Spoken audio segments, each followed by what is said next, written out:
দর্শকের কাছে পৌঁছে যাওয়ার এখন সবচেয়ে সহজ মাধ্যম সোশ্যাল মিডিয়া।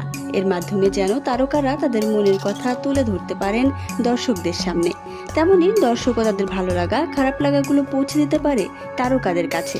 তবে ধূমকেতুকে ঘিরে দর্শকদের খারাপ লাগা এখনো পর্যন্ত চোখে পড়ছে না বললেই চলে। সবটা জুড়েই কেবল ভালো লাগা, একটা দীর্ঘ অপেক্ষার অবসান। দীর্ঘ 10 বছর পরে দেব শুভশ্রী জুটির এই সিনেমাটি মুক্তি পেয়েছে। এই সিনেমা ঘিরে দর্শকদের উন্মাদনা চোখে পড়ার মতো। হু হু করে শেষ হচ্ছে টিকিট।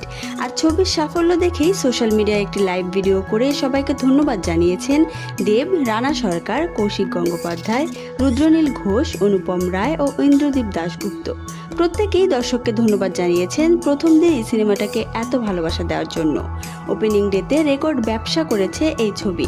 সেই কারণে সোশ্যাল মিডিয়ায় দেব ও শুভশ্রী সবাই দর্শকদের ধন্যবাদ জানিয়েছেন। দেব যে লাইভ ভিডিওটি করেছিলেন সেখানে নিজেরাই নিজেদের কথা বলছিলেন সবাই। প্রত্যেকেই দর্শকদের ধন্যবাদ জানিয়েছে।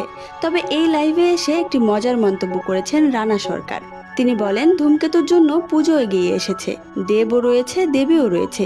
দেবী বলতে তো সবাই শুভশ্রীকেই বোঝে। এই কথা শুনেই হাত দিয়ে মুখ ঢাকেন দেব।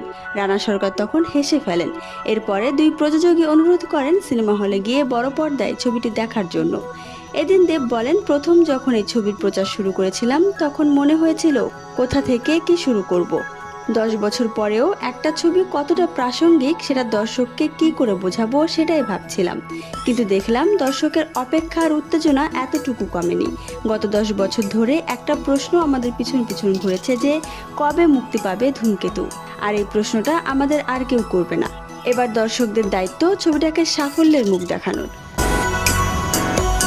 সিনেমা হলে গিয়ে মোবাইল ফোনে ধারণকৃত ভিডিও বা ছবি তুলতে নিষেধ করেছেন তারা।